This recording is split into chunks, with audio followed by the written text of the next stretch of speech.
let me tell you here about some fascinating breakthrough new research that found that visualising receiving treatment for pain produced substantial reductions in pain that were actually more or less equivalent to the reductions you got from receiving treatment for the pain. So the study was done in Turkey, and it was 48 patients who had osteoarthritis of the knee, and they were randomised into two groups. One group was the treatment group, and one group was the visualisation group. Now the treatment group got 45 minutes treatment, 5 days per week for 2 weeks, so 10 physiotherapy treatments. And the treatment consisted of ultrasound, TENS, hot pack application and leg exercises. So the treatment group got 45 minutes a day, 5 days a week for a couple of weeks of that.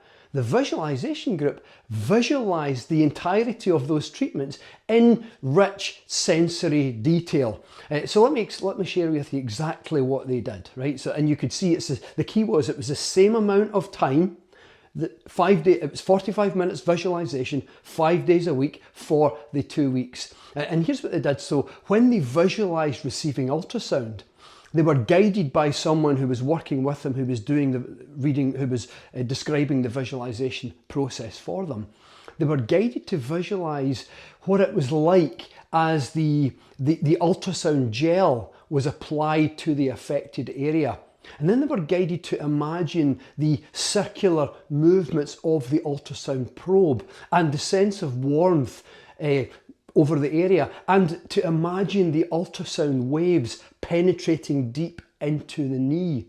They were also reminded of the technical specs of the ultrasound probe. For example, it was operating at a frequency of 1 megahertz, an intensity of 1 to 1.5 watts per centimetre squared. And then they were given TENS treatment, and they were guided to imagine the placement of the silicon electrodes.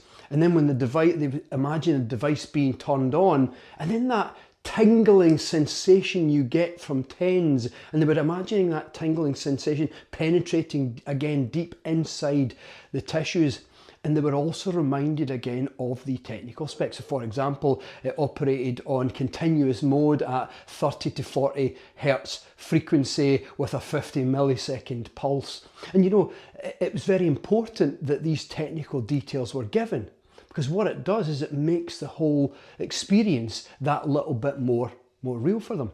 The next part of the visualization was visualizing the application of a hot pack. So they're guided to imagine what it was like as that hot pack was placed over the knee, and then that growing, spreading sensation of warmth over the whole knee, deeper and deeper inside the knee.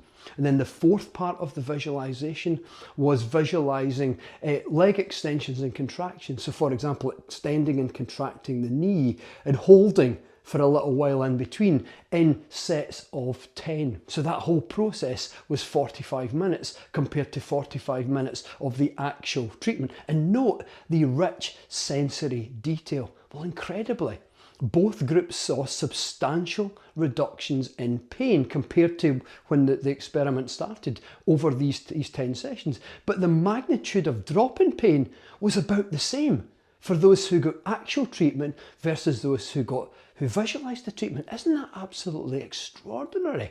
Now, I'm not for a minute suggesting ditch physiotherapy, ditch physical treatment, but what about we add visualisation to any treatments we're getting? This is something I've argued for extensively in my books that I've written on the subject of the mind-body connection and visualization, like how your mind can heal your body and why woo-woo works. Is what we do is we combine treatment with visualization. For example, in other studies, volunteers who've had a stroke researchers found that people who've had a stroke, if they combined physiotherapy with visualization practice, then the recovery was faster than if they did physiotherapy alone. But visualisation itself wasn't as powerful as physiotherapy for stroke. But add it to physiotherapy and then you got something that was actually better than each one individually. So what about, for example, if you're receiving treatment for something, you don't have to ditch the treatment, but suppose you could only afford one physiotherapy treatment a week, then maybe you could do daily mental physiotherapy sessions, and then, because that's free. And then maybe that will enhance the effectiveness of the physiotherapy sessions themselves. So anyway, how does this work? How on earth does visualization work? Well, it works because in many ways, visualizing something activates much of the same neural circuits as the thing itself and generates much of the same physiological effects. That's why if you imagine biting into a lemon and imagine that sensation of biting into the lemon, most people will find themselves salivating.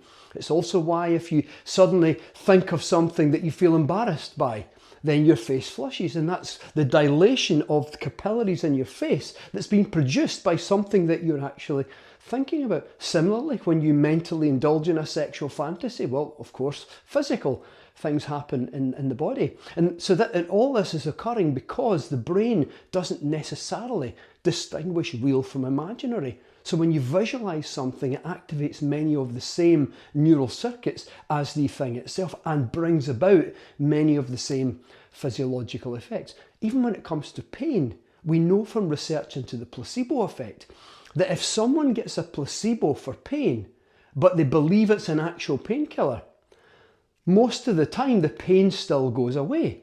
And it's not just a figment of the imagination. What's actually happened is their expectation that my pain will go away, because they're assuming the painkiller they were given, even though it's a placebo, they're assuming it's a real painkiller, even though it's a placebo. So they have an expectation that my pain will go away. And that expectation causes the brain to make its own painkillers in order to meet that expectation. So the brain has pathways available to it to produce its own natural painkillers. So put these two effects together, activating the same neural circuits and also the brain's ability to produce its own painkillers, and then you have visualizing in rich sensory detail, receiving things like ultrasound and TENS, hot pack and doing leg exercises. You can understand now why that was producing more or less these same reductions in pain as the actual thing itself. Isn't that absolutely extraordinary? So here's a couple of wee exercises that you could try. So if you are receiving treatment for pain for something, how about in between the treatment sessions, you also do some mental practice.